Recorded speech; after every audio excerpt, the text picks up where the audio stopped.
Hello everyone, welcome to my 4th annual award show, which is already not annual because I didn't do one last year, but to make up for it, I'm doing 2 this year. The Stephanie Wants to Talk About Video Games Awards 2024 award show is already out. You don't have to watch it first, but there are some things in this video that are sequels to things I talked about in my 2024 award show, so it might be worth the added context. In that video, I talked about everything I watched, played, and read in 2024 that I really liked, but now it's 2025's time to shine. Before we get into things, I just want to say that there are timestamps for this video.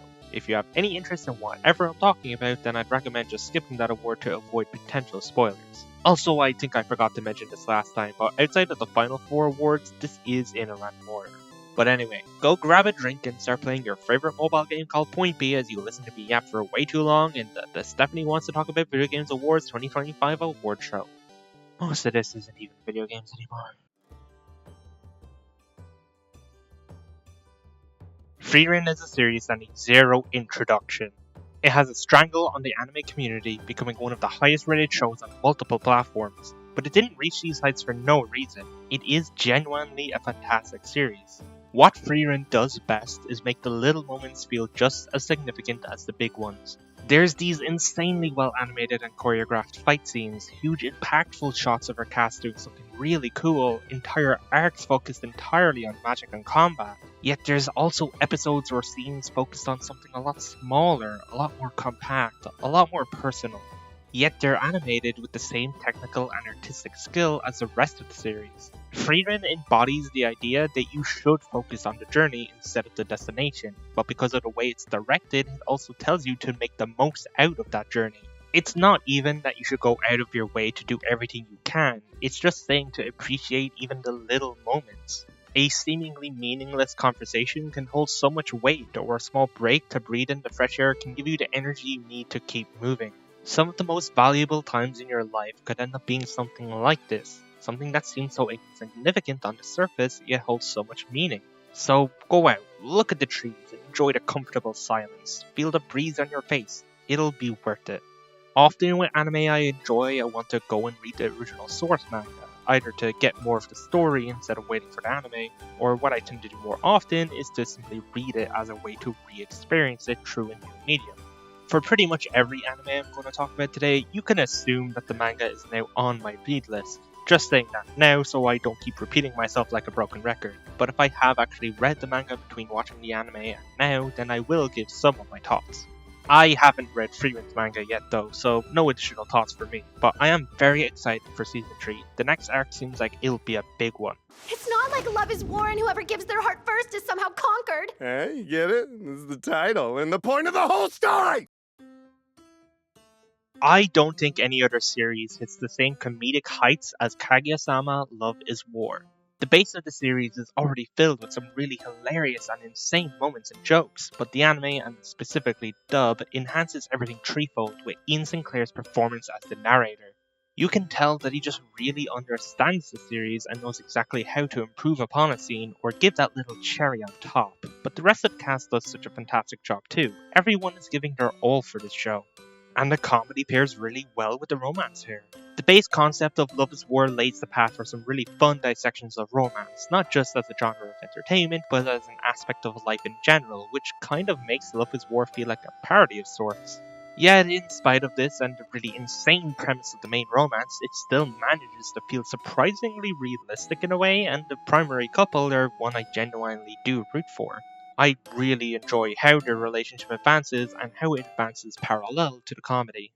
However, I think what Love is War actually does the best is give their side cast some of the greatest storylines I've ever seen.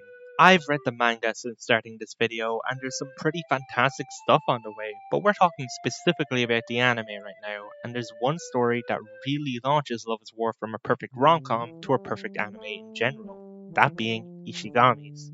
As a fellow introvert, and especially as someone who really struggles socially, I do find some relation in Ishigami's story, but I especially love how even though he does evolve as a person, he still does it in his own weird Ishigami way. And the fact he's finally found a place he can belong just really touches my heart. Like mentioned, I've read and finished the manga, and it gives us even more of these incredible stories, but the one that stands out the most to me is Hayasuka's. She was already one of my favorite characters in the anime, but the manga goes really deep into her character, and I love how she eventually gets to be her own person instead of being stuck as Kaguya's aide.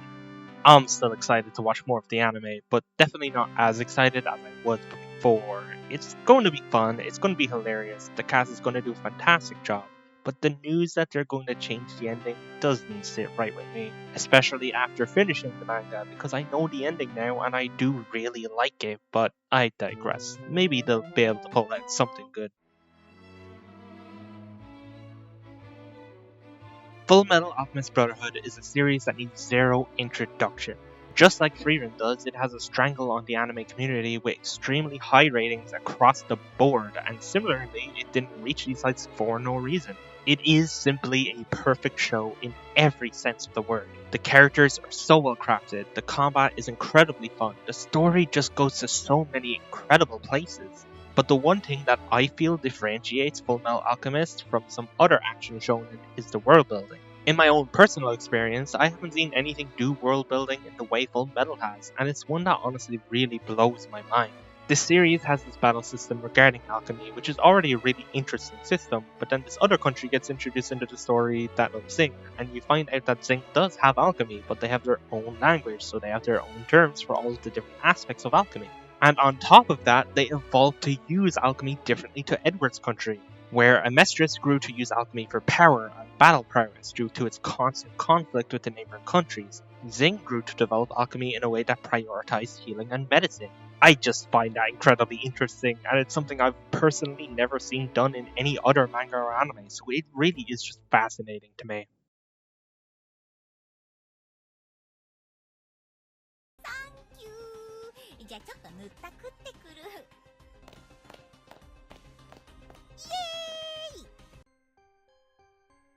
Chorus Party was something I had watched a playthrough of a long time ago, but had since forgotten a lot about and had been wanting to return to as soon as I could. So I was very excited to get the opportunity last year when I streamed the entire thing right here on YouTube. It's not a perfect game by any means, there's some really gross sexualization of some of the characters, including my goat Seiko, who sometimes feels like she was made a lesbian simply too sexualized, and Yuka is not a character I want to think about. Other than that though, it's a fantastic game. It's a cornerstone of RPG Maker horror, and for good reason. It's one of those games where the gameplay pretty much just consists of wandering around interacting with everything, and there's a chance for that to be done really poorly, but for something like Chorus Party, it's done really well. There's only a few rare times where it might not be immediately obvious what you're supposed to do, but for the most part, it never felt frustrating having to wander around these deserted halls. You'll always get enveloped within the haunted school's atmosphere, and occasionally there'll be a little bastard ghost child to run from.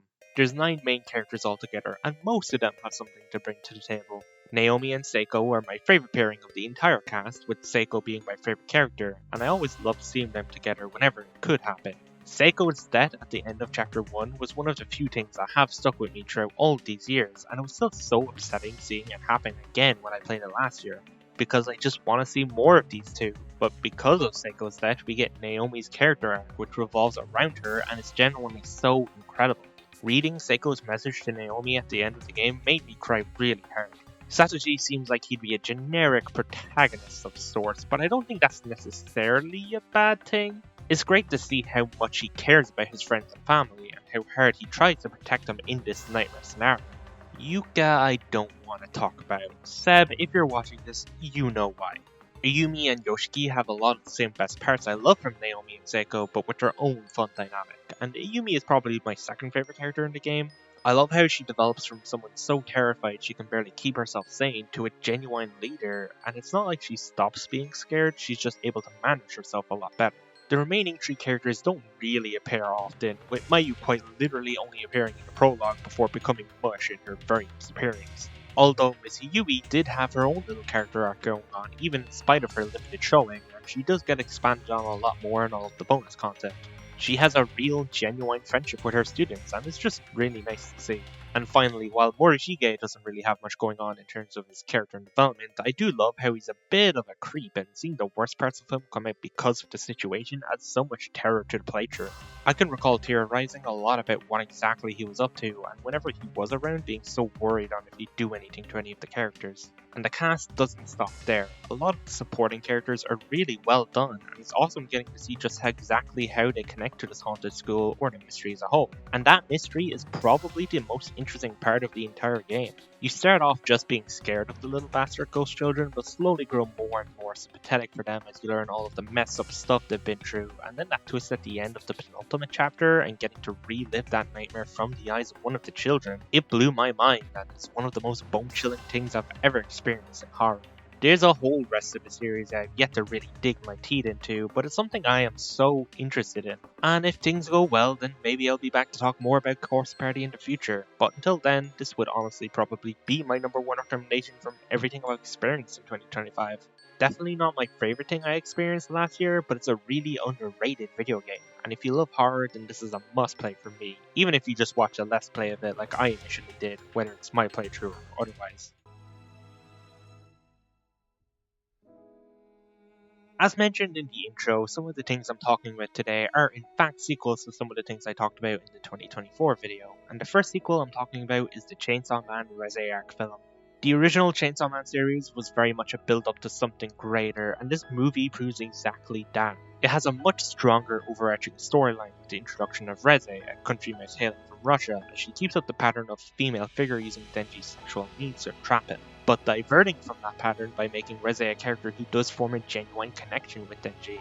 Of course, she does still entrap him, which leads to the primary pull of the movie being the fight between Chainsaw Man and the Bomb Devil. And oh wow, this entire sequence, actually scratch that, this entire movie is just so jaw-droppingly beautiful. You can really tell that they didn't just want to make a good looking movie, they wanted to experiment more and craft something that feels unique and creative, and you can really see that creativity spread all throughout the film. All this brilliant visual flavor is enhanced by Kensuke Ushio's soundtrack, who at this point is probably my favorite anime composer as he has so many incredible works under his belt, from Chainsaw Man to Heavenly Delusion to Dandadan to my all-time favorite film Liz and the Bluebird. Everyone points to the pool scene as an especially notable sequence involving music, and I'm no different, here I am pointing to it. Despite Reze fighting Denji for most of the movie, you can still tell during a scene such as this that her connection with Denji has existed since their first meeting, even if it was under the guise of capturing Chainsaw Man's heart. The feelings are still real, and she was just looking for an excuse to drop her mission and just run away with Denji. That's what makes her death at the end so harrowing, because even after all the destruction she's caused, you really do want her to stay with Denji at the end, not just for her sake, but for his as well. Pretty shortly after watching this film, I started reading the manga and very quickly caught up. The series is finished now as the final chapter dropped just over a month ago as of writing, and I'm firmly on the side of Chainsaw Man having a good ending. Yeah, it's very teams and such, but I love some teams and such, so I have no problem with it. I think it's quite a fitting end for both the characters and the series as a whole. I'm excited to see what else Fujimoto makes in the future, which at some point I'm hoping is the Chainsaw Man Part 3. Because yes, I am still a Part 3 believer, I just think at this point it's more of a thing that he'll come back to it if he feels like revisiting this universe, as opposed to a thing of Part 3 is the true end that will explain everything better. Then of course I'm going to keep watching the anime. What is probably my favorite arc of the series is getting adapted next, so I am very excited for it.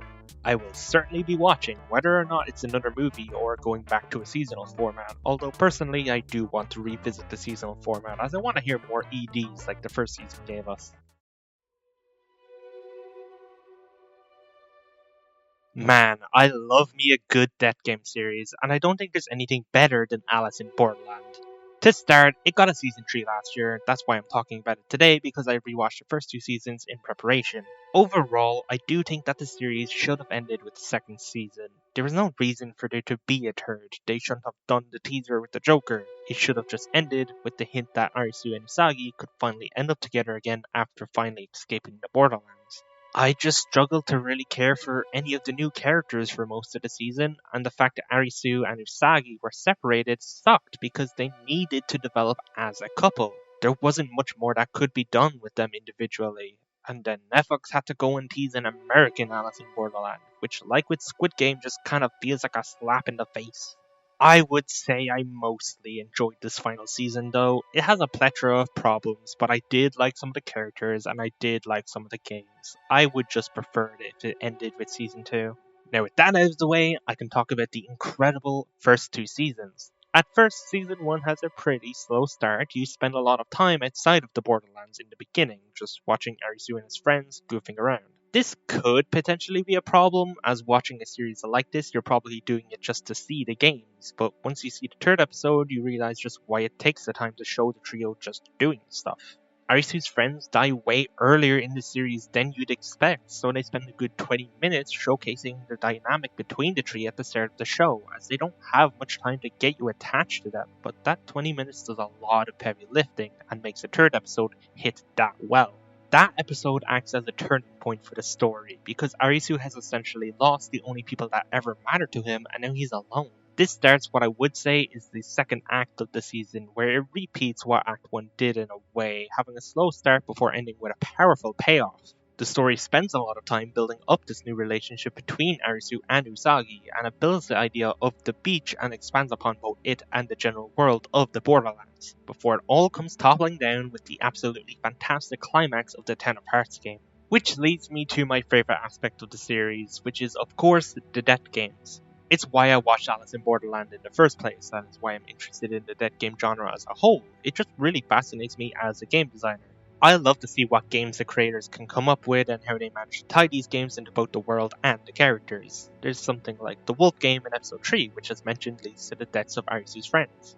The game tries to weaponize selfishness, and it does at first, but eventually his friends start using their selflessness to protect Arisu instead. And the aforementioned Ten of Hearts game, it contains such a huge cast of characters who are involved, yet the show manages to give everyone the spotlight they deserve, which gets you so invested. But it's Season 2 which really perfects this harmony between the games and the story. The games are better, the stakes are better, the characters are better, and that's because of the newly introduced face cards. The previous games just sort of existed, there was never really anyone attached to them, but with the face card games there is a primary antagonist that connects directly to the games, and the series manages to humanize most of these antagonists to such an amazing extent. My favourite in particular is the King of Clubs game. Not only does it just seem like a really fun game with so much freedom in how to approach it, but the King of Clubs himself is such a fascinating character and he's written so well. His death has an oddly bittersweet touch to it that I really like, but it's not just the King of Clubs. The King of Diamonds, Queen of Clubs, and King of Spades all have great characterization too. Can I ask questions? You can ask me one. Are you a child of divorce? For a good while now, I have been such a huge fan of stand-up comedy and British comedy panel shows. I'll talk a bit more about the former later in the video, but there's one series I want to talk about that I rewatched all of in 2025 that puts comics into some insane situations and gets them to do some wild stuff. That of course being Taskmaster. If you're a fan of the channel, then you might already be familiar with Taskmaster, as I actually hosted my own one with my friend Set in Minecraft. And just between you and me, I may or may not have a second Taskmaster in the works, although I've probably already released it by the time this video is out, so go watch it afterwards if you haven't already. And if it somehow isn't out already, then well, expect it soon I guess. Anyway, Taskmaster is simply just such a brilliant idea. What's funnier than a bunch of comics? Well, a bunch of comics being forced to compete against each other in the most unhinged tasks. What I love the most about the series is how it both keeps the same task but also changes the cast often. You see, with most game shows and panel shows, the cast changes every episode as they swap out who's participating, but Taskmaster sticks with the same 5 competitors for an entire season. And they always do such a great job at casting the series. Not only is there always a great mix of comedians, but even if you have zero familiarity with any of them, you very quickly grow to love them all, and by the end of the season, you're very sad to say goodbye to them. It's a show that's introduced me to so many hilarious people, and I often find myself watching other shows like Castle's Countdown or Would I Lie to You and thinking, oh, that's that person I saw in Taskmaster. A combination of this and the general variety that exists between each task makes Taskmaster a show that stays funny and fresh all throughout, and is one I'll never get bored of.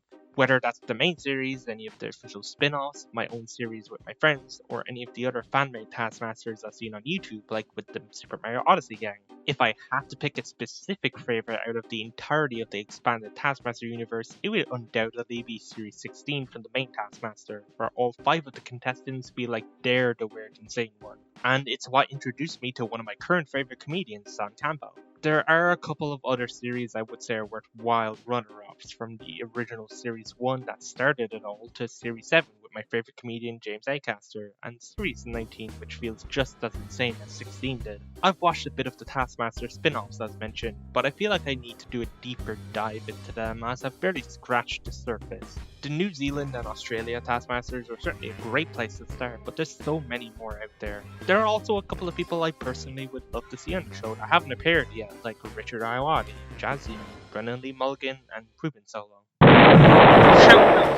What is up, my mouth-watering, flavoursome, succulent, luscious little nerds? I'm here to present the award for Best Salsa. And the award goes to...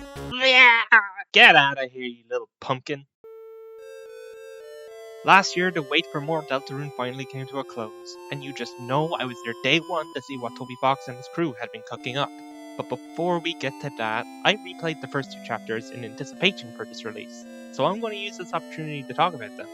I played Chapter 1 of Deltarune pretty much the day it released. While I hadn't gotten to play Undertale myself at the time, I was still familiar with and enjoyed Toby Fox's style due to watching a playthrough of the game in the past, but it wasn't until I eventually replayed Chapter 1 on PS4, after finally getting to play Undertale for myself, where I formed a true appreciation for Toby Fox and his works. Chapter 1 does a really good job at setting the groundwork for just how exactly Deltarune is going to go. It's very much steeped in the same sort of humor and vibes you get from Undertale, but taken in a completely different direction. Even the gameplay fits that mold. It's an evolution to what Undertale brought to the table, a bullet hell where you can choose how exactly you want to approach combat, but where Undertale takes that premise and runs with it all throughout the story, Deltarune very much takes a step back, moving away from giving the player a choice in how the story goes. They can still choose to approach enemies in a passive way for post-combat encounters, and sometimes these choices do actually affect minor things in the world, such as the items you obtain or some slight differences in dialogue, but the main story goes untouched. Despite that though, Deltarune's story is one that can only work as a video game. Although in Chapter 1 that main hook to the story doesn't really appear until the end of the chapter, where we see that Chris is their own entity and instead we play as a soul that controls them. But while that's an aspect of the story that gets explored more in the later chapters as opposed to this first one, I still think overall Deltarune is something that can only work as a game. It's simply just in the way you interact with the characters and the environment.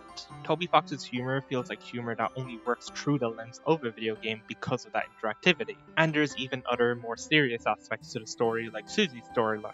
There's so much of her story here that works best because of how it interacts with the gameplay, and you can see just where she is in relation to you and the other characters based on the gameplay associated with her at the time. This first venture into the world of Undertale was a really fun time. It sets the groundwork and ambition for what Deltarune is going to be, but it generally felt very standalone.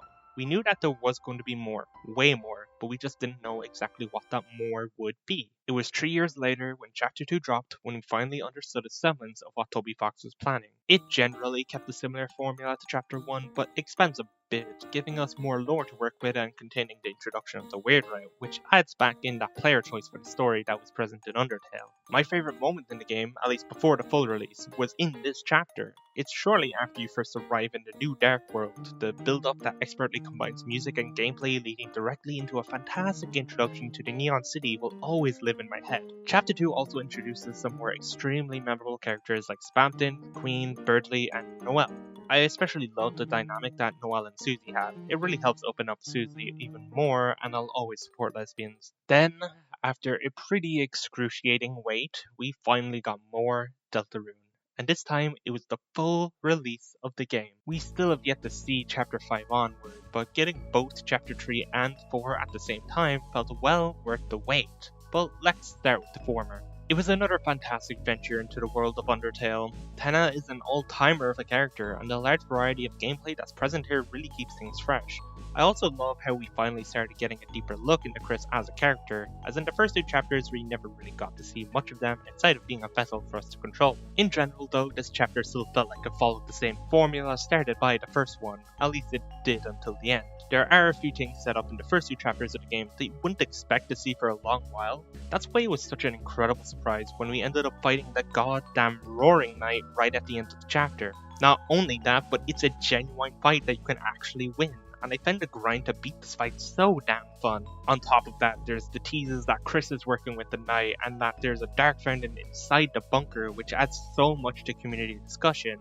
It's such a mic drop of an ending, and if we had to wait for more game after it, then the community probably would have went insane, me included. Now, as good as this first trio of chapters are, they don't really hold a candle to Undertale in my eyes, but that all changed when I played Chapter 4. It's such a huge turning point in the story for multiple reasons. First of all, it ditches the format that the first three chapters had. Not only do we spend so much more time in Hometown than we ever have before, but there are such significant story beats that occur here, including the continuation of the weird route if you're going in that direction. But then once you reach the Dark World, it continues to move away from the set format with changes such as having no overarching villain of the chapter, and not even having one set Dark World either, as new ones are created mid-chapter. Second of all, it has yet another absolutely crazy ending that you just wouldn't expect to see so early on, even more so than fighting the Roaring Knight. I totally believed that the Titans would be something that we only see in the penultimate chapter, but no, it's right here in Chapter 4. The entire sequence as a whole is so incredible and was the cherry on top of an already fantastic chapter. Third of all, there is such a huge amount of lore drops as we get a real deep delve into prophecy. There are so many interpretations for what the prophecy means and how things will happen going forward. It really changed my outlook into what to expect with Deltarune. And finally, we get such huge developments for all three of our party members. We get even more insight into Chris as a character, including their love of piano, which is an aspect I particularly enjoy. There's been a build-up for Rousey's character as he keeps putting himself down and doesn't want to get too close to the others. They leaned a decent bit into it for the start of chapter 3 especially, but it's here where we see the climax of this build-up in what I would say is a pretty harrowing scene. But things do get cleared up, and I'm excited to see where his character goes from here on. Then there's Susie. It feels like the series has in a way been turned on its head with the development and tidbits of lore introduced during this chapter, because at this point it really feels like Susie is the true main character of Deltarune. Not only does she have the biggest amount of character development throughout the series, but it feels like she's a character who's destined for so much more, and because of this chapter, she is most definitely my favourite Toby Fox character. And one last thing before we end the segment, because of course I'm going to talk a bit about the music. This is goddamn Toby Fox. I can't not talk about the music. It's what I would say is his biggest strong suit as an artist. Not only does he just make really great sounding tracks that fit the mood and atmosphere perfectly, but he manages to make music not an aspect of the medium that enhances the storytelling, but makes it a direct part of the story. And he is the undisputed master of motifs, as he weaves a giant spiderweb of themes all throughout not just Deltarune's soundtrack, but Undertale's too. Now, I could be here all day naming off Toby Fox music I love, so I'm just going to leave you with my number one, which I feel is a pretty underrated track, that being With Hope Crossed on Our Hearts from Chapter 4 of Deltarune. Who's gonna tell transgender women that no matter how many surgeries they have, they're still gonna kinda look like a man? Well, at least they don't look like Freddy Fazbear. As I talked about in the 2024 video, I have this thing where my friend and I spin a wheel with a bunch of anime on it, and whatever we get, we watch. Wandering Sun was one of those shows we got last year, and while there are other shows we watched in 2025 that I really enjoyed, Wandering Sun is the only one that stood out enough to me to have its own segment for this video. I love it when you watch the start of a series, and that first episode is good enough to carry the entire thing. Episode 1 of Wandering Sun is basically that to a degree, where it felt like a short film in its own right, and if I had left it right there, I would honestly be pretty satisfied. But no, there was 10 more episodes to go through, and that left me pretty excited to see what this series has to bring to the table, and I think it does a really good job at keeping up that brilliant start. Being a series very heavily steeped in transgenderism, especially regarding trans identity as a teenager still in school, it's something that I can find a lot of relation in, as I discovered I was trans when I was still in school. There's a lot of things I can point to in this series that very directly correlates to things I felt during my time as a trans student, and there's a large amount of exploration in the show. It's not just hyper-focused on one person's specific experience, but pulls from all sorts of angles. There's discussion on what exactly it means to be your gender, with different characters having different ideas. A variety of ways to go about gender expression, with a character such as Sarashina who isn't trans but still enjoys cross-dressing. Having characters who are in different stages of self-discovery, from Mako who only starts their discovery during the course of the story, to the protagonists who have known for a while but are still finding themselves, to Yuki, an adult woman very firmly comfortable with her gender. And a lot of the characters have a varied amount of views towards transgender ideals. The show has such a large mixture in how it approaches its themes that make it feel really fresh and adds so much to what it's attempting to showcase. This first song is called A World on Fire.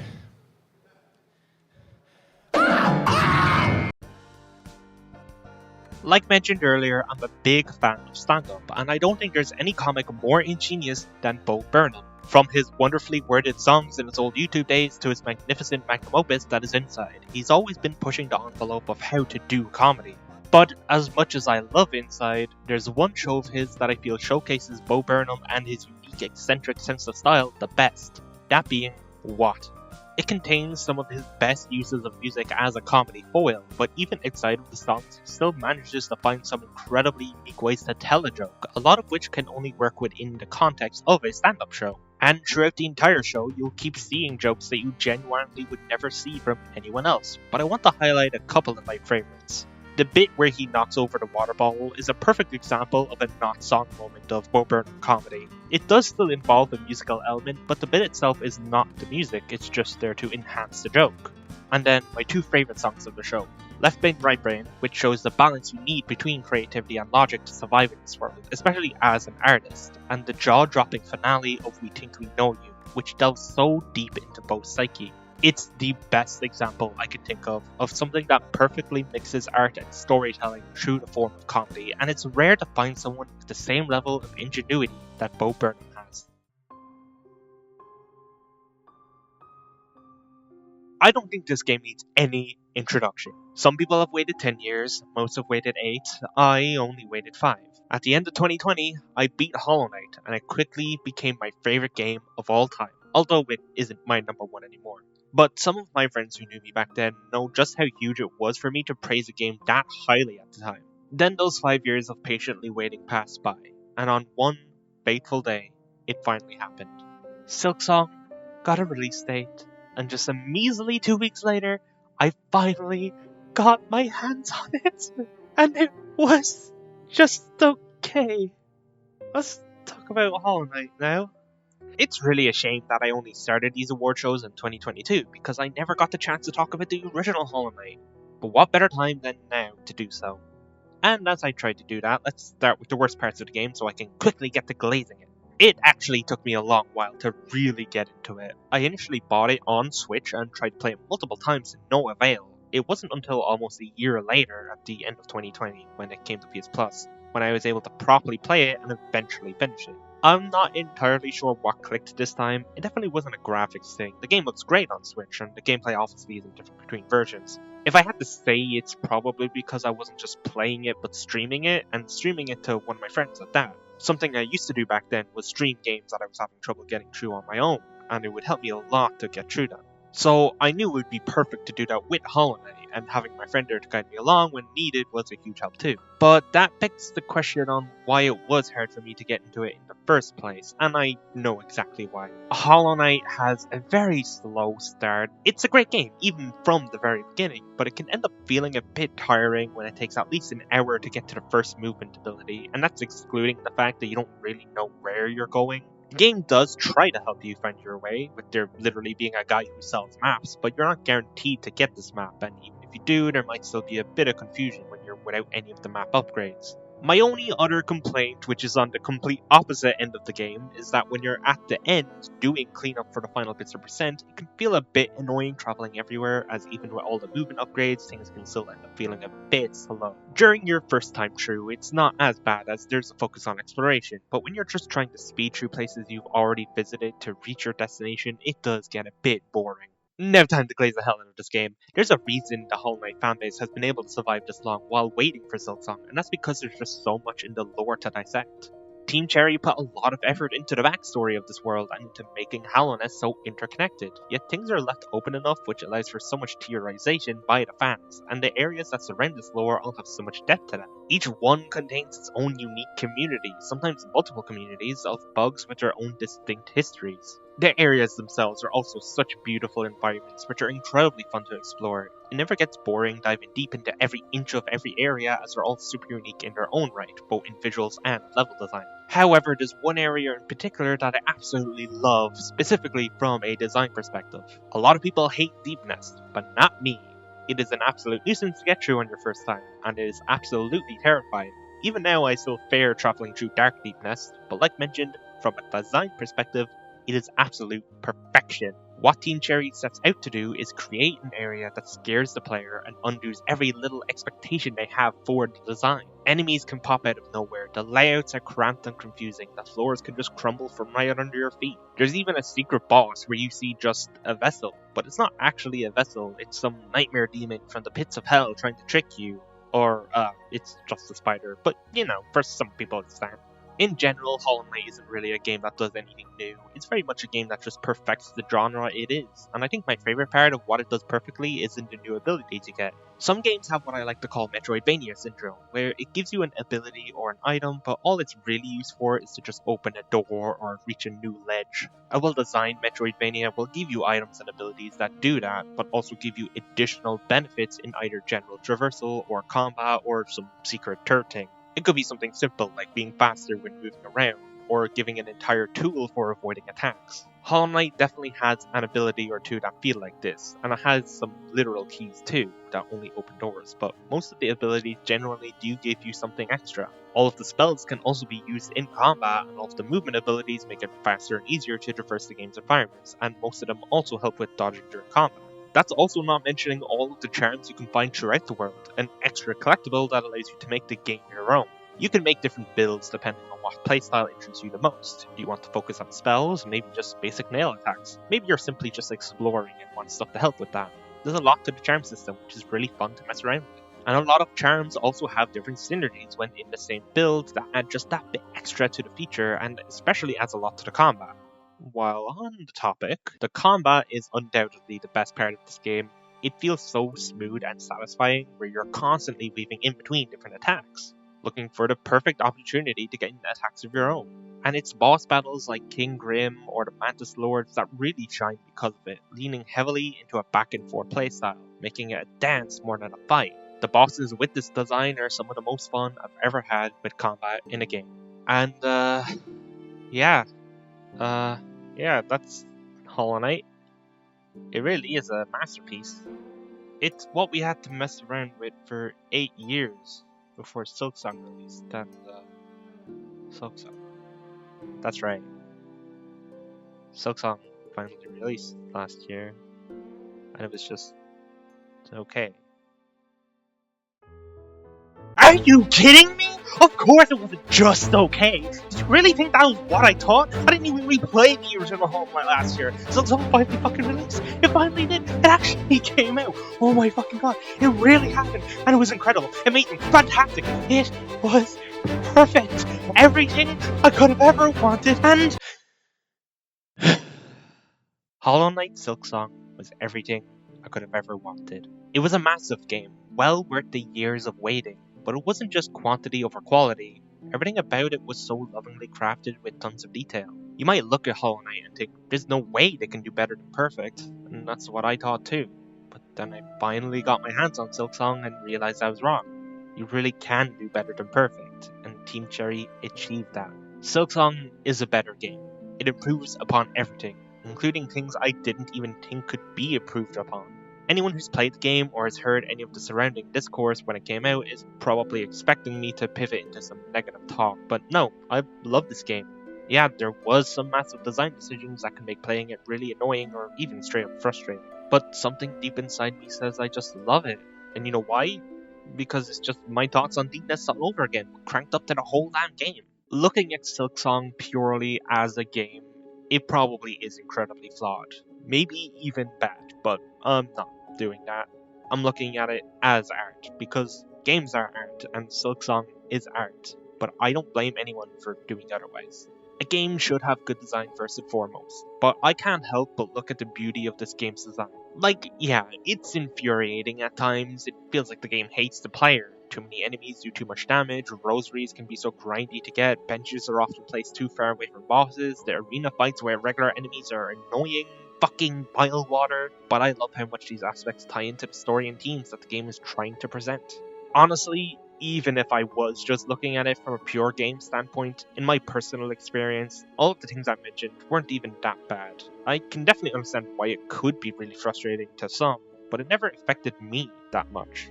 Going back to how it ties into the story, the entire point of the game is that you're trying to scale this kingdom, needing to prove yourself in combat at every turn, just doing your darndest to reach the top of the Citadel and find out what's going on. It's not supposed to be an easy trek. It's a tough, grueling pilgrimage that most pilgrims fail to accomplish. There's a very classic separation in place between the different layers of Faerlund, which make coming across rosaries near impossible in the beginning. You're in the section with the lowest class. The poor folk here are going to have little to no money to their name. You will be struggling with currency until you've reached the beautiful halls of the Citadel, because that's just how the system works here. Only those at the top get the riches. But even near the top, you still have places like the Underworlds, containing bugs who are worked to the bone just for an easily won rosary. They barely even get the opportunity to rest, as a single bench usage is equivalent to hours of work for these poor souls. And Bylewater, it literally is the exact same situation as Deep Nest. It's an area that does not like you, and it does not want you to like it. And the problem with the way too infrequent benches, I guess outside of Bylewater, there isn't really much excuse. Maybe this game does suck ass.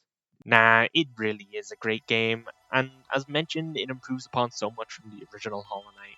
There's a lot of environments in this game which have a similar general theme to the areas in the original, such as claustrophobic caves or grasslands, yet they're still crafted in a way that feels unique. Then there's all of the environments which don't have a repeated general theme, such as the disgusting waters of the putrefied ducks, the relentless winds of the blasted steppes, or the endless halls of the Citadel. And speaking of the Citadel, it's one massive area comprised of a handful of sub-areas, and each one manages to feel wholly distinct from each other in spite of the overarching theme that the Citadel presents, and that's in both visuals and level design, just like the rest of the game. All of the backgrounds and foregrounds are also so much more detailed and animated than the ones in Hollow Knight, which makes you get even more enveloped into this world than you would have in the past. I also really love how differently you explore this world. In the original, it was more of a giant web of areas. It was much more open, and there was a lot of different ways to even just naturally explore. But now things are sort of linear in a way. Unless you're absolutely crazy and do some insane skips, then it's likely you'll be taking the exact same path most people do, going along these bottom areas, then up to Greymore before going along the middle areas, then climbing the blasted steps to finally reach the Citadel. But in spite of this linearity, there still is a lot that makes every player's experience unique. You could end up skipping some bosses, not by doing anything weird, just very naturally. It's built directly into the game. You might not even realize you're skipping a boss, but then you get the opportunity to fight them again later on. And even if the path forward is more linear, there still is a ton to explore. Little nooks and crannies you can find, different pathways that only lead to collectibles, stuff like that. And this ties into the game's difficulty as well. A lot of people may not have necessarily played this way, but the game is certainly designed in a way that if you're struggling with a specific area or a particular boss, then you could just leave, go explore someplace else for a bit, get some upgrades or some new items, and then come back more powerful so now you'll have an easier time. But that's all in the first act. There's 2 acts to this game, and there's actually 2 different ways you could reach this second act. And then when you do reach Act 2 and you make your way into the Citadel, the game opens up so much more. The Citadel is more akin to the same sprawling web that Hollow Knight was. There's 3 different things you're aiming to do, and you can do them in pretty much any order you want, and there's a lot of completely optional areas that open up after reaching the Citadel. And I just want to talk about that for a second. This game is so stuffed full of content. There are 5+ areas in this game that you can just completely skip out on. When I beat Act 2, I decided to look at a complete map of the game to help with 100%, and found out there was 6 entire areas I just never stepped foot in. It was absolutely jaw-dropping to me that I could have missed out on that much and still have an experience I was very much content with. That's not even mentioning the full extent of the 3-act pacing. When I first booted up the game and saw Act 1 Faerlund, I just absolutely freaked out. Like, what do you mean Faerlund is just Act 1? How big is this game? Is there a second kingdom we explore? It wasn't that drastic, but was still unfathomable to me. It wasn't until I beat the last judge and saw Act 2, the Citadel, that I truly understand the true size of this game. I just couldn't believe it. There's no way this one area is as huge as the rest of the game, but it really is. The game is simply incomprehensible in scope. And I haven't even mentioned the 3rd act, which is definitely shorter than the other 2, yet with the way it changes so much to the world and adds even more areas and bosses, it really makes you realize just why it took so long for the game to release. Now, there definitely can be an issue of there being too much content, but personally I never felt that. I also love how much more personable the game is, because Hornet is not a silent protagonist unlike the Knight. She actually talks to all of the NPCs you interact with, and I feel like that creates a much stronger connection to all the characters, including Hornet herself. But the undisputed champion of Peak is my boy Sherma. The second I saw him, I knew he would be my favorite. He's fun, silly, and that song will be stuck in my head for years. Now let's move on to talking about the gameplay, because that very much got improved upon here too. One of my favorite parts about this game as a sequel is that it both feels like just more Hollow Knight, but also like a genuinely new game. One of the biggest reasons for that is just how different Hornet feels to control. Firstly, she's exactly how I would imagine her to control. Being a boss in the original game, we generally knew what she was like, and I think the way she controls feels exactly what I was expecting. Secondly, her gameplay is so smooth and fluid in the funnest way possible. Running about Farloom feels so much better than it does to run about Hallownest, because a lot of the movement-based abilities you get in this game make things so fast and you feel so cool just clambering up walls and such. By the end of the game, you're gonna feel like a parkour master. Then in combat, these abilities make that already very satisfying back and forth fighting even more fluid and satisfying to pull off. But movement isn't the only big difference between the games. The entire charm system has been revamped. I very much love sorting what are now called tools into 3 distinct categories. Now you can always have a slot just for knowing where the hell you are on the map without using any additional combat abilities. And like in the original, there's a lot of different combinations you can explore and some have distinct synergies. On top of this, you have new additions like the Silk skills, what are essentially super moves you can risk using some Silk on to get some extra damage, and the coolest addition, the Crests.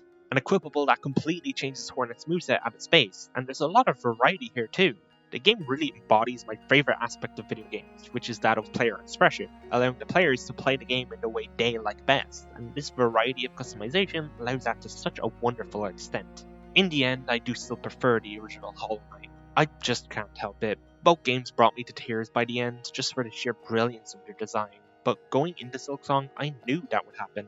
The original Hollow Knight was different. It was special, and I had a very special experience with it. So even though I do believe Silksong is a better game, that original Hollow Knight just has way too much of a personal connection to me to put Silksong over it. But it is really close.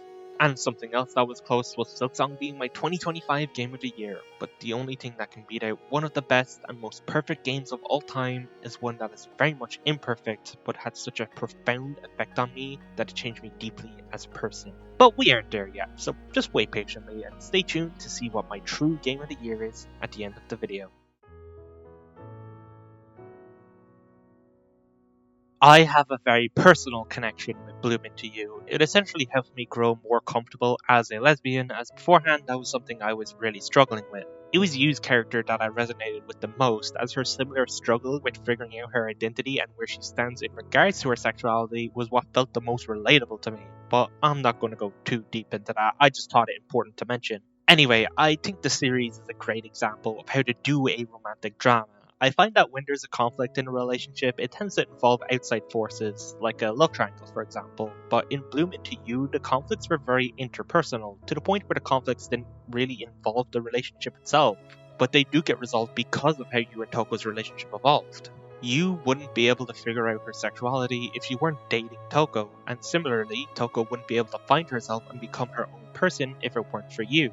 I'm sad that it never got a second season, and probably never will. The first season was incredible, it looked absolutely terrific, but I think the best parts of the series happen afterwards, including both of the play chapters, which I would say are some of my favourite chapters in any manga. I love how this story within the story acts as a parallel to the struggles Toko is going through and helps her come to terms with herself. Never before have I been so offended by something I 100% agree with. I've already talked about Bo Burnham's What, which I believe is the best showcase of how to mix art and comedy, and he does it in one of the most unique ways I've ever seen. However, there's one stand-up act I would put above it as my personal favourite, that being James A. Caster's 4-part show, Repertoire.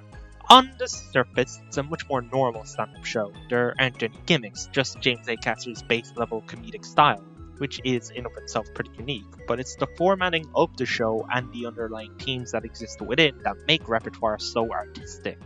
With a lot of stand-up acts, you can't really tell what jokes are real, fake, or simply exaggerated. Repertoire pretty much takes that idea and runs with it. turning this aspect of stand-up into a running story where Acaster himself doesn't know where his real self starts and his comedy self ends, showcasing it through a large array of obviously fake yet humorous characters that collide in a beautiful way by the end of the 4 parts, all while delivering an act that is still just completely hilarious to its core. I simply rewatched it in 2025, but I first watched this show all the way back in 2020, and it's a show that I have not stopped quoting. So many bits still live rent-free in my head, like the whole segment with the banana or the Get Rid Town FC anthem.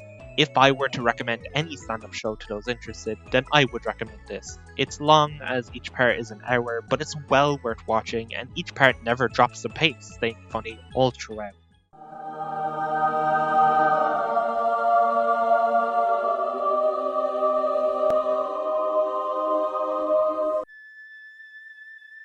Okami is one of the most beautiful games I have ever played.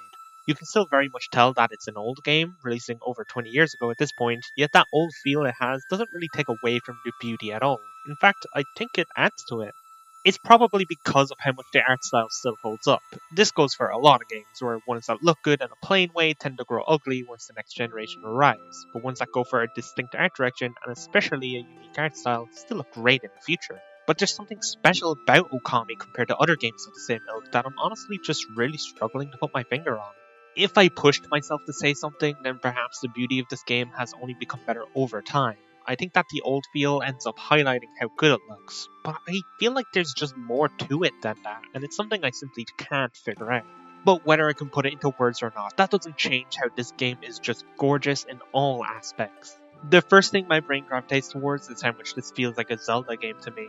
That's no coincidence either, as the game was very much inspired by the Zelda series, and as someone who's been playing more and more of those games over the past few years, that's why I ended up taking such an interest in the world of Okami, and how I knew going in that I would love it. But it's not just a straight rip, it wears its inspiration on its sleeve, but it very much does its own things, making an experience that, at least compared to the Zelda games I personally have played so far, is an adventure that feels so much grander. In the beginning, it stays pretty firmly on the humorous side of things. You're still able to get fully enveloped into the world and lore, but it wasn't until one specific moment in the game where something finally clicked for me, and it's honestly quite far in. I was still loving the gameplay, it was fun to explore the world, and I thought the painting mechanic was ingenious, even if fairly simplistic, but it wasn't until after the first fight against Orochi, when it's revealed that there is so much more going on, where I finally understood the true beauty of Okami, and I was fully locked in from here out. It also felt weird because that fight feels like the end of the game, yet it's not even halfway done, but this is certainly on purpose. By the time you reach the fight against Orochi, there's still at least one area you've yet to explore, the map of the country still feels somewhat empty, and you've only just scratched the surface for the celestial brush powers, so I always had the feeling that there was something more, and I was right. It was kind of a slog having to refight Orochi a second time later in the game, but I could forgive it for being incredibly cool for the story. And then you fight Orochi a third time at the true end of the game. But at this point I had really good weapons, so at least it went by fast. But yeah, fighting Orochi 3 times without much difference is probably the only thing I would say is bad about this game, and genuinely the only thing. Every other part of Okami I find is just brilliant. But what I find most beautiful about Okami is how well it succeeds at conveying its message. It feels like every bit of gameplay adds to the idea that simple kindness makes the world a better place. Throughout the entire game, you're going around aiding village folk, growing plants, feeding animals, defeating evil, and no matter how small or big the task, you're rewarded for doing this, in a way that lets you go out and keep helping the world and its inhabitants. And the world would succumb to chaos and would be an overall worse place if it weren't for these kind acts. In the story, this is represented through Amaterasu. She's the sun goddess. Imagine if we lived in a world without sun. It would be so much harder to go out and enjoy yourself. You would struggle to grow crops. Everything would just be incredibly dark. Without the sun, without Amaterasu, the world would suck. It's her and her kindness that holds the world together and makes it a better place. During the final boss, the game comes full circle to this premise, as everyone you have helped throughout the game prays to you. They're repaying the kindness you have given to them. And this allows Amaterasu to have the strength to defeat the final evil. It was this moment that certified Okami as one of the most special games I've ever played, and one of my new favorites.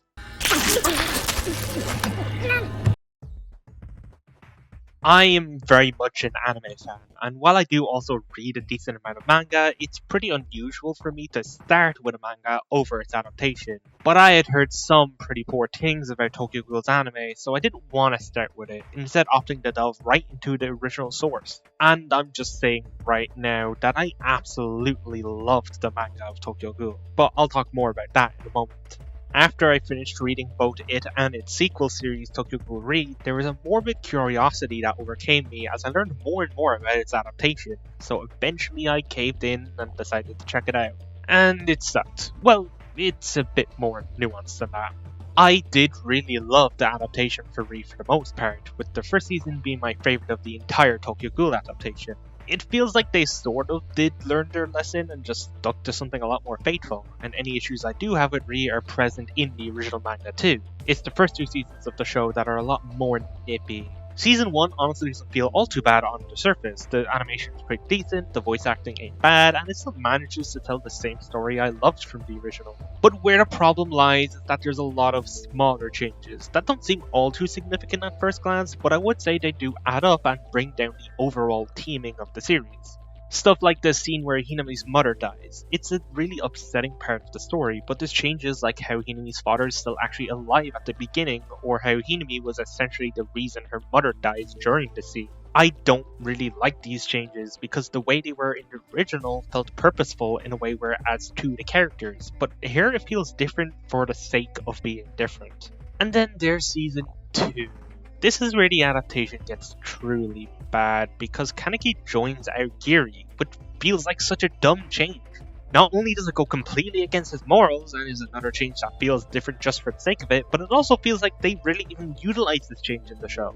All of the same story beats are hit, so while the change is pretty massive, it actually ends up feeling pretty insignificant. But enough complaining. The anime can be really bullshit, but I think the ends of the first two seasons managed to leave at least somewhat of a nice taste in my mouth. The entire Kaneki torture sequence was adapted really well, and while season 2 has a decently unique ending compared to the original, it's actually one of the changes I like about this adaptation, even if said ending really only works standalone as opposed to with the additional context that there's a sequel series. Anyway, let's talk about the original manga by Sui Ishida now, which is just absolutely fantastic from start to finish. Ishida has a really distinctive art style, being beautifully detailed with a slightly abstract tinge. I specifically always find it jaw-dropping whenever he draws a ghoul's kagune. They have such an awe-inspiring, otherworldly look to them that I always find so stunning. It was also really fun seeing the art improve over time. There's a very obvious difference even just after a year of the series compared to the beginning. Definitely not something unique to Tokyo Ghoul, but it's something I distinctly remember about my time with the series as opposed to some other manga.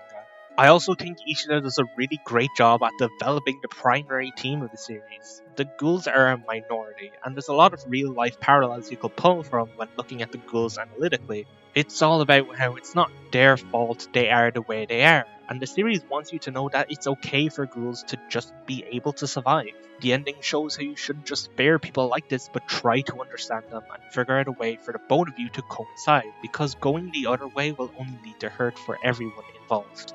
But the series is a lot more nuanced than this too. There are a lot of really kind ghouls out there, ghouls who are just simply trying to survive, people like Hinami and her mother, but there's also a lot of really horrible, downright disastrous ghouls out there like Jason, and it's no different for humans. There are plenty of kind people in this world, but there's also murderers, politicians, league players. In the world of Tokyo Ghoul, this is represented through the CCG. They are the enemy of ghouls. There are people in the CCG who are essentially pure evil, but you find by the end of the series that a lot of the CCG are really just here fighting against ghouls because they are simply uneducated. All they understand is that ghouls are the bad guys. They've never had the chance to truly understand them. You get to see the most of this through the eyes of Kaneki, who gets to experience both sides, as he's not only a human turned ghoul, but with Ri, he gets to directly see from the CCG's perspective as Heisei Satsuki. And he very much represents the series themes the best, as he's the one who understands both ghouls and humans and the CCG more than anyone else in the world. It's only with this true understanding of both sides will people finally start to combine and gear towards a world filled with more love than hate. I'm feeling full of beans. One last thing to talk about before we move on to the honourable mentions. Roughly a year after playing Xenoblade Chronicles 3, I finally got the chance to check out its DLC, Future Redeemed. This is the true end to the trilogy, and from the light amount of spoilers I'd seen, I knew this was purely one for the fans, and I was right. It really vindicated how I approached the series, going all the way back to the first game instead of starting with 3, which is the one I was most interested in. It's not just fan service with no substance though, it really is such a wonderful send-off for the series, as we revisit not only the world of Xenoblade Chronicles 3 again, but get to finally see characters such as Chuck and Rex for the first time in forever. It really does feel like the culmination of a decade-long trilogy, as it doesn't just let us see these characters again, but gives them final arcs that fully round out their characters, alongside giving us answers to questions that only a prequel like this can do. I also really love the gameplay changes here. Generally, I think the combat is better in the base game, but a lot of the additional systems and menus all revolve around exploration in a way that feels pretty satisfying. I've already talked extensively about what my future with the series will be like in the 2024 video, but I specifically neglected mentioning Future Redeemed as I was saving it for here, and there's not really much else to say. It's another part of the franchise I'm excited to revisit in the future, and alongside Torna is probably what I'm most excited to 100%. There are many more honourable mentions this time compared to the 2024 video, so let's just get right into it. It's Always Sunny in Philadelphia really exceeded my expectations. It's a show that might be a hard sell for some, but it's really fun to see these characters fail, and there's a surprising amount of creativity that I'd expect from other shows like Community. Ender Lilies is such a pretty game. Everything from the art to the soundtrack is really beautiful, and it's a genuinely really good Metroidvania on top of that, with simple but fun combat and ways to make the experience your own. War of the Worlds was a childhood film for me. The noise the tripods make have always stuck with me and are some of my favourite sounds in fiction.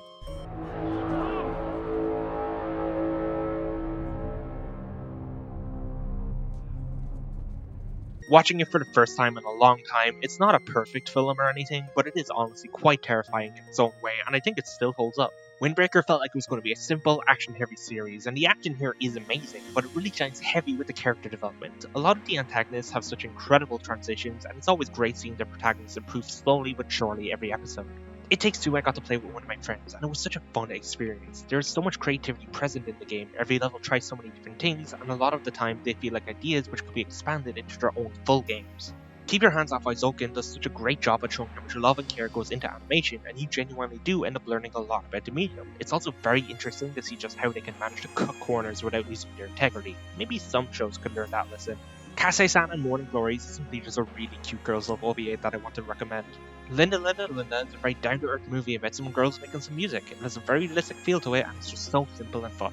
SMD was a big binge show for me. It feels so different from other drama shows I've seen, and it never really grows old in spite of how long the series lasted for and how much it changed during its run. It really ended at the perfect time, keeps the premise interesting throughout, and feels so creative in many different episodes. The Melancholy of Haruhi Suzumiya is an anime that takes a lot of risks, and I think it knocks it out of the park in execution. Even something like the Endless 8 arc I can tell has so much detail and effort put into it in spite of the premise, and the entire show is really fun. Sinners is I think something I wouldn't usually watch, but I really enjoyed the YouTube series The Kill Count, and when I saw the episode on Sinners, there was just something about it that convinced me to watch the movie myself. It ended up being really well made. I loved the message behind it and the way it used the music, and as an Irish woman, it was really cool seeing the Rocky Road to Dublin scene. Fujimoto 1726 is a series of shorts adapted from Tatsuki Fujimoto's works, and they were all really good. Fujimoto is quickly becoming one of my favourite authors, and this is another push towards him becoming that. My favourites from these shorts were Love is Blind and Woke Up to the Girl Syndrome. The Wasteful Days of High School Girls is a comedy series similar to the likes of Nichijou or The Daily Lives of High School Boys. Very unique humour and just kept me laughing every episode. Liza P was not my first foray into the Souls-like genre, but it was my first time ever beating one, and it was a lot of fun. Very challenging, but not too much to push me away, and now I want to play some other Souls-like games. It's also such a cool take on Pinocchio, and is what I'd love to see from these public domain properties instead of simple low-effort horror slop. Tales of Iron is a game where you get to play as a rat. It had fun gameplay, a fun world, and I like getting to play as a rat. Balatro is addiction incarnate. Thank God I'm allergic to addiction, but I did get really into this for a week and I've seen so many videos of it online. It is such a fun and well-designed game, and I'm really happy that a lot of roguelikes currently releasing are being inspired by Balatro, because it's a really good game to be inspired by.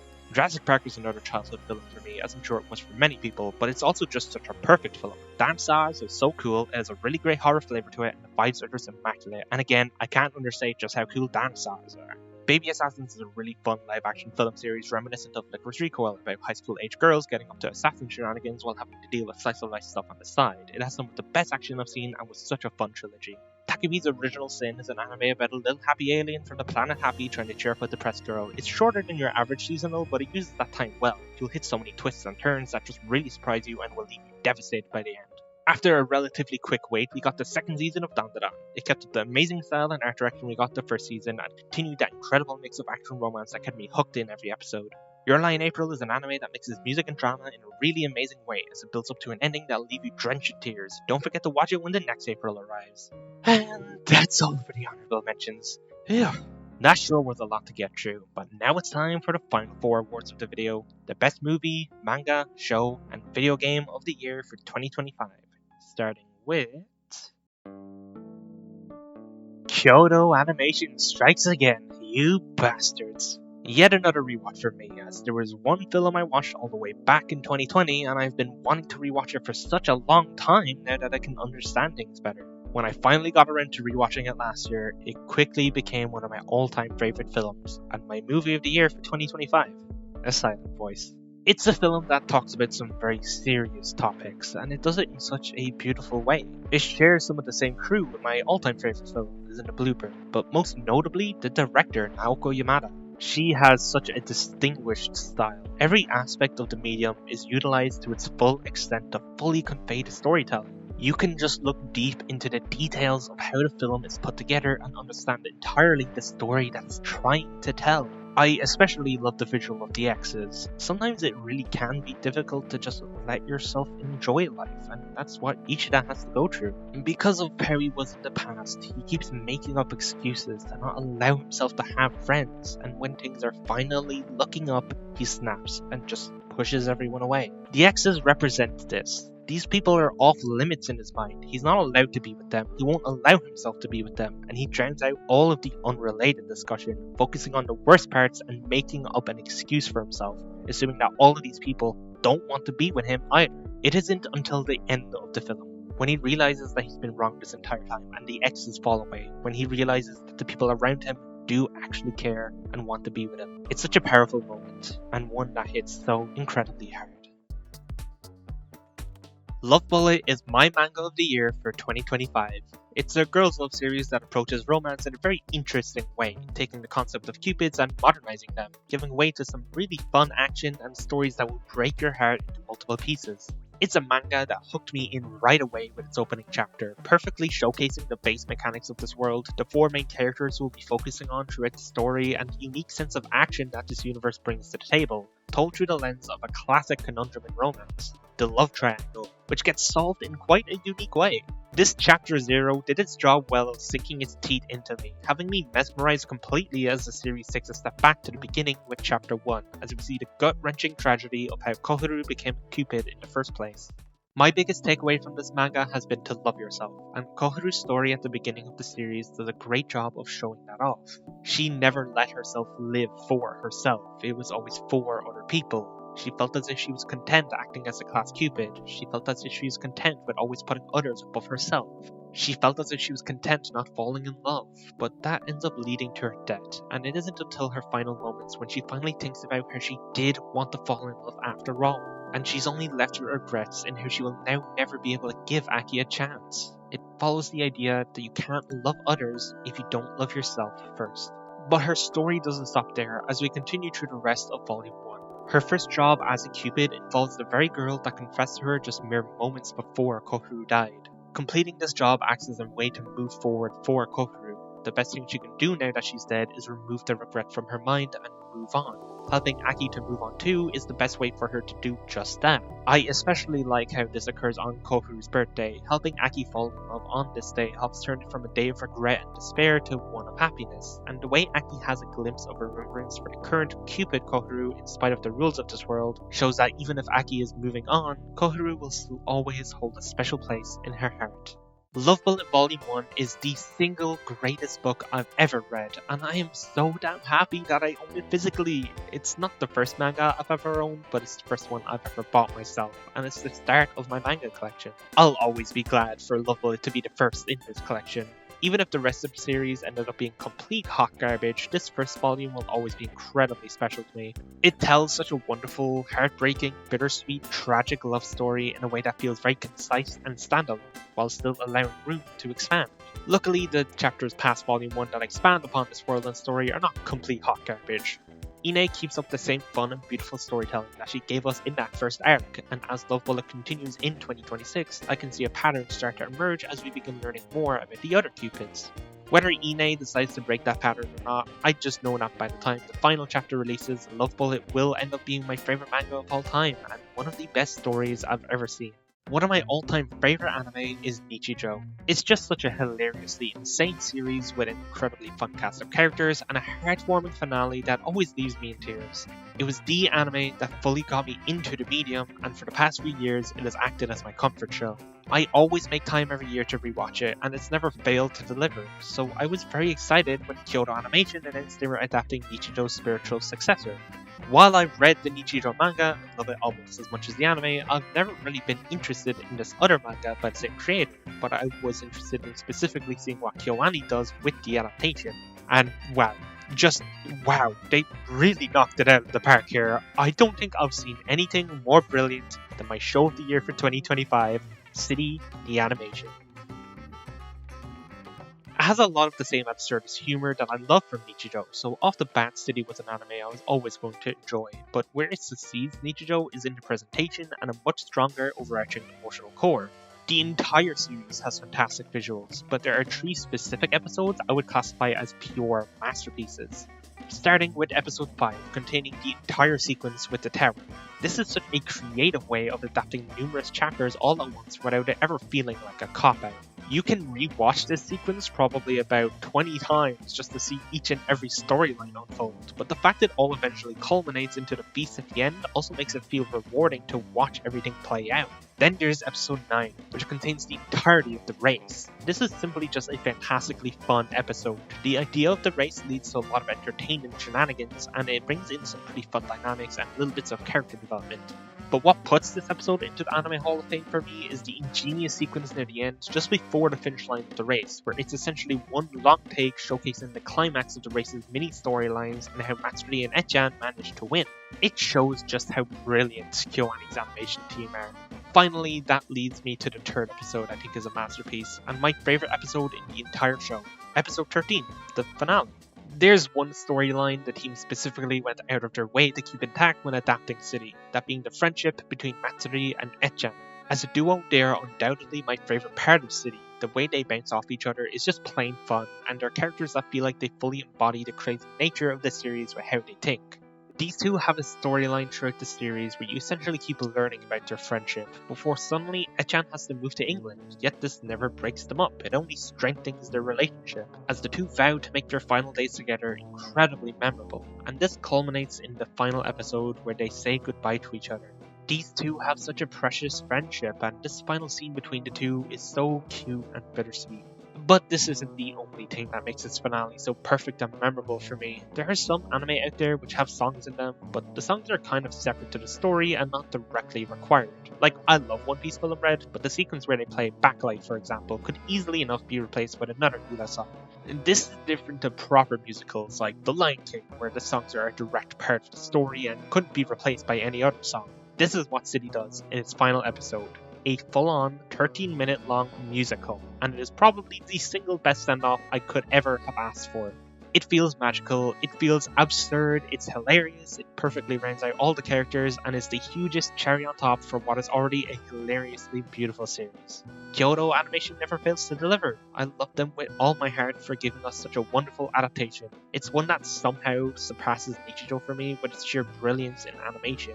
It'd be amazing if we get even more City in the future, but even if we don't, I'll see you in the summer somewhere. Trepidation doesn't stop death, but it stops life. This one line represents the impact my game of the year has had on me. And this is where the video gets serious, because I can't talk about how much I love Persona 3 Reload without mentioning what I went through in 2024.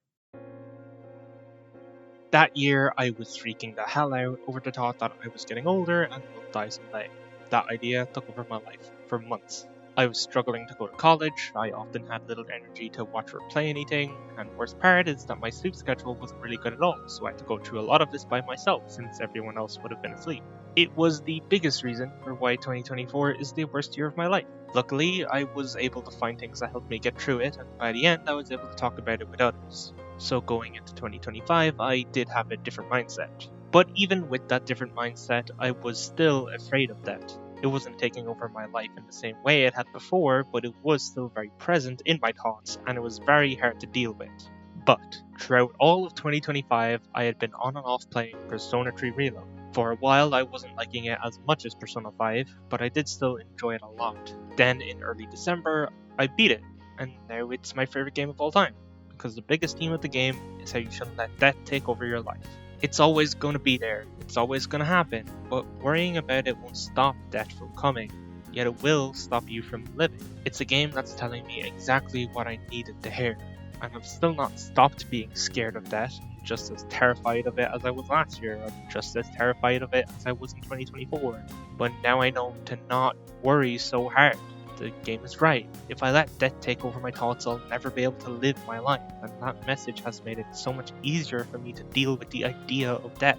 Now, whenever I think about it, I start getting extremely anxious, my stomach drops in fear and becomes incredibly hard to focus on anything else. Just thinking about what this game taught me helps to overcome these horrible thoughts. I love how much the game envelops this primary theme.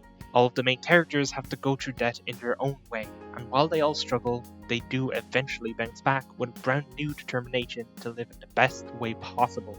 It's just all so inspiring to me. Near the end of the in-game year, you're given a choice as you learn about the end of the world. You can extend the inevitable, forget all about the God of Death Nyx and the Dark Hour, relinquishing your memories to live just a tiny bit longer, or you can continue to fight, not knowing if pushing forward will even work. The instant I was told I had 1 month to make this decision, I already knew what I wanted to do. There was no doubt in my mind that I wanted to fight, because that's what the game taught me to do.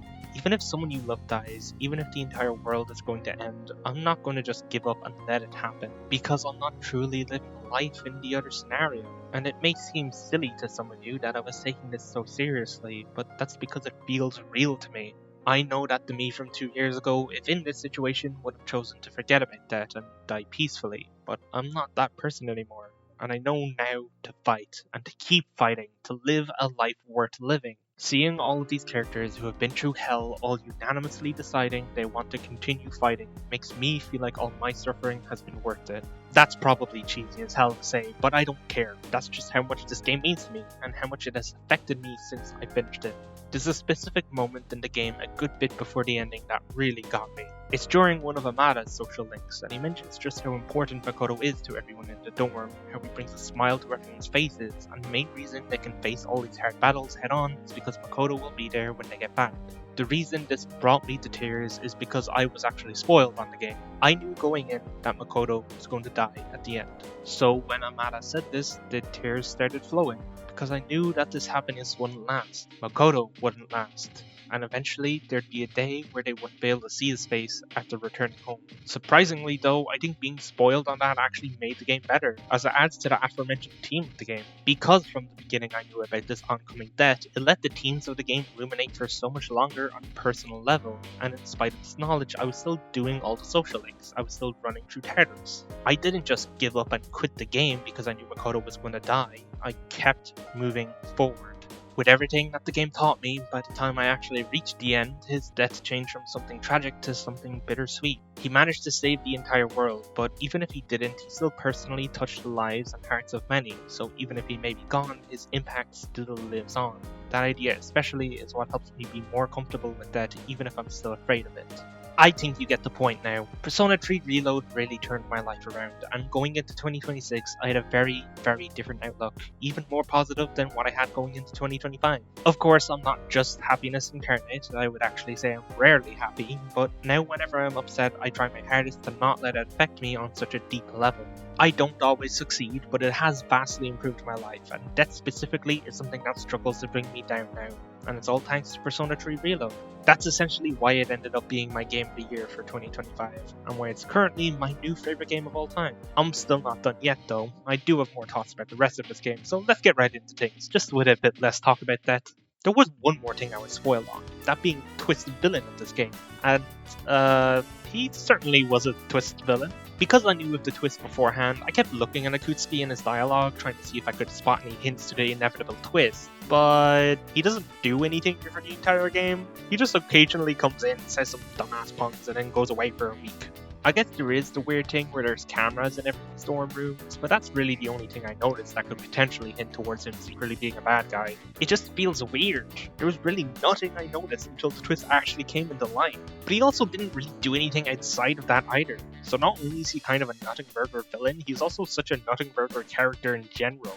As a whole, I do feel like the story is just kind of at the start. It really takes a while before things pick up. I would say it isn't until about August before the story gets more interesting. I wasn't too arsed about it though, there was still other reasons I was enjoying the game. The general idea of the Dark Hour in Tartarus was very interesting, but it was mainly the social links that kept dragging me back in. I really enjoyed hanging out with most of these characters. I'm sad that I didn't get to finish all the social links before the end of the game. I never reached rank 10 with Yukari and Chihiro. When I watched the video after beating the game, I found out there was actually an entire character I never ended up meeting. And I never finished Kenji's story either, I guess, but I avoided him on purpose. I'm not going to go in depth about any of the social links, but I will quickly mention my favourite one, which is Aegis's. I have a real soft spot for this specific type of storyline, of a robot girl who just wants to feel human. It always tugs at my heart, I love it so much. I was pretty on top of things when it came to social links, and also going through Tartarus and other things like the social stats by the time December arrived, so during that entire month I really didn't have much to do. But part of me feels like this actually adds to the game a whole lot, as it gave a very overpowering feeling that everyone is really thinking hard about the choice that needs to be made before the end of the year, and I think basking in this sort of boredom that the game brings during this month makes the change in the new year hit all that hard. One of my favourite parts of the game was this moment when you finally start the new year. You gain a brand new social link with the team and the world grows so dim, it starts to lose its colour. Yet whether intentional or not, I love how the characters don't follow suit. Their models stay just as bright as they were before, representing this shining hope that flows within everyone. The world may be coming to a close, but they haven't given up yet, and I just absolutely adore the beautifully melancholic yet hopeful track that accompanies this part of the game, indicating the huge turning point that the story has just passed. The game generally has such fantastic music. It is genuinely one of the biggest selling points of Persona. I think the hip-hop pop mix that Persona 3 brings works so perfectly with the angsty vibes of the characters and story.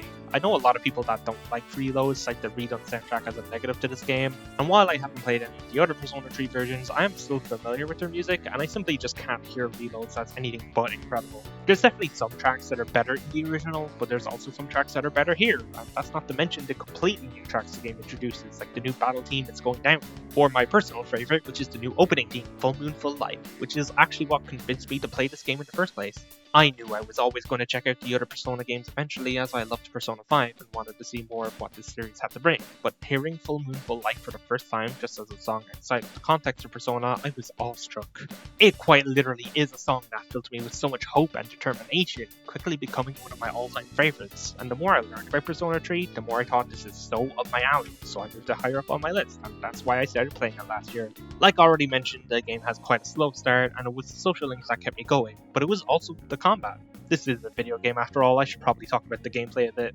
I just found it really fun. The randomized dungeons made it feel incredibly unique compared to Persona 5, where each dungeon is completely pre-made, besides mementos. It can feel pretty exhausting sometimes though, but they stretch out each area just long enough to not feel too infuriating, while still adding to the sense of Tartarus feeling so huge and endless. And while Tartarus doesn't contain any pre-made dungeons, each area does have such a distinct style, both in visuals and level design, where reaching a new one does feel extremely refreshing. So in the beginning of the game, I was still sticking with it just because I enjoyed going through Tartarus quite a bit.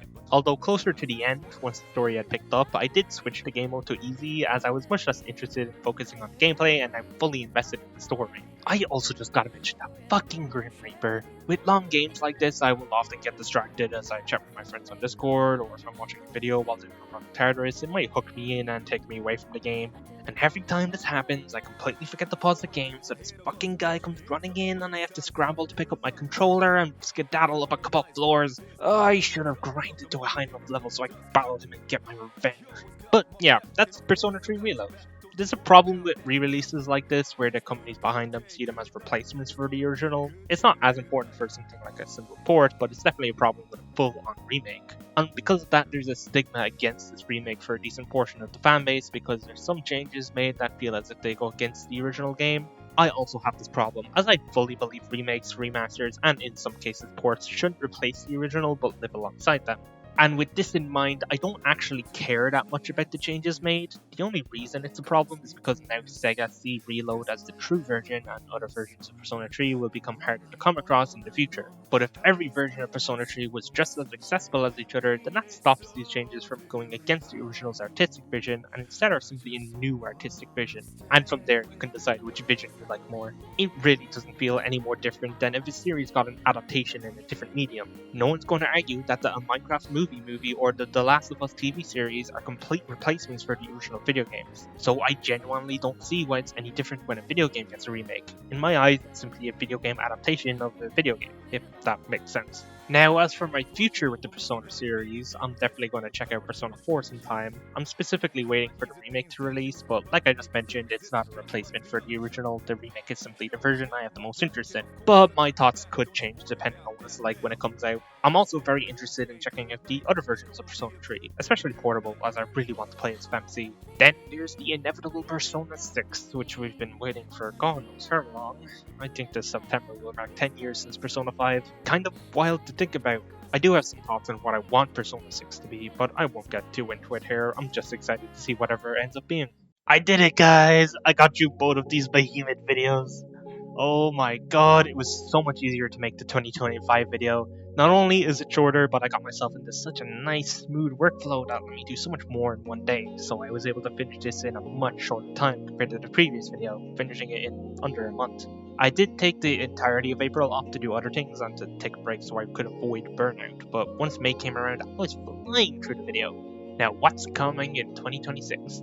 Nothing! I'm not doing another award show. I'm so done with these videos. I'm damn exhausted from working on them. But also, I'm going to start game development again now that I've finished these projects, and I just don't really want to take time away from that anymore. That doesn't mean I won't be making videos, but it's likely any future ones will be lower quality, similar to the Smash Bros. Roster video or the recent one about Tomodachi Life, where I sort of just hit record and start talking as opposed to following a tight script. But anyway, thanks for watching. These were so fun to make, and I feel like I've improved so much from working on them. I'll see you in the next one, no matter what it ends up being. Bye bye.